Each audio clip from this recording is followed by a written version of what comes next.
Good morning and welcome back to part 2 of your guide to affordable transportation here in Dubai.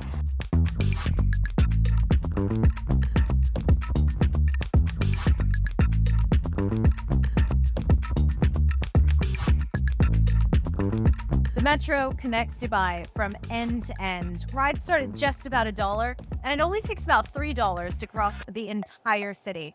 It really does cross through some of the most popular landmarks from across Dubai, so it's a great way to go sightseeing as well.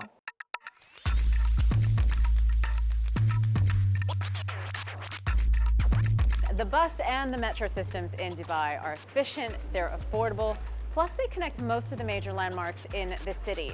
They can get you here, here, and here.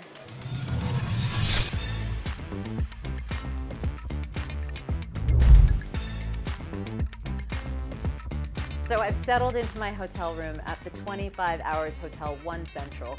It's an incredible location down here. I'm just across the street from DIFC, overlooking the Museum of the Future, and only about a 15-minute metro ride away from the downtown area and the Burj Khalifa. They've got 434 rooms and suites here, plus really cool co-working spaces and restaurants. There's a rooftop pool with beautiful views, and you can take out some bikes, ride them around the city. Now, I've had some time to rest, relax a little bit in the room.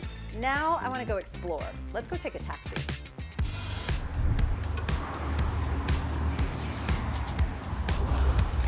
Fun fact for you, there are 11,000 taxis in Dubai running around the clock, and it's so easy to hail one. You can just grab one off the street. You can also order one on an app, and taxi fares start at $3, but if you're trying to get around town within the city limits, it should cost you on average somewhere between $15 to $20. So it's still relatively reasonable to use a taxi to go out to see the sights.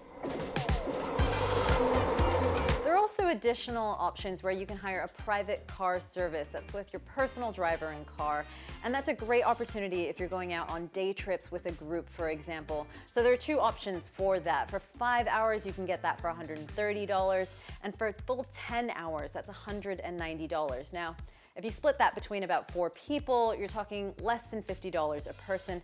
It's not a bad deal. But there might be an even better deal for those of you who crave adventure. Listen, when a lot of people think about renting cars in Dubai, they may think of luxury supercars, but you may not know there are plenty of affordable options as well. I rented this car for just $40 for 24 hours, which means I can go wherever I want. So if the idea of exploring the city or perhaps some of the desert roads on your own schedule really suits you, you might want to think about this as an option. They're really easy to get. Plenty of rental companies that you can go to, but you can also just get one off the street using an app. It's super easy to do. All you need is your passport and an international driver's license. All right, now that I've shown you how you can get around Dubai, it's time to show you what you can do when you get here. Dubai encapsulates the spectrum of experiences, from soaring to the heights of the world's tallest building to plunging into the depths of the deepest pool. It's a place where time travel beckons, whether to the future or through historical alleys. You can indulge in the elegance of Michelin-starred dining or savor the vibrant authenticity of local cuisines and street food, whether seeking adrenaline or serenity, whether on the ocean or in the city or amid desert dunes. And lastly, whether it's art and culture or the pulsating nightlife. Dubai, the 3-time winner and #1 global destination in the TripAdvisor Traveler's Choice Awards, has something for everyone. Check out the Visit Dubai YouTube channel for more episodes and itineraries on the latest attractions and activities so that you can make the most out of this incredible city.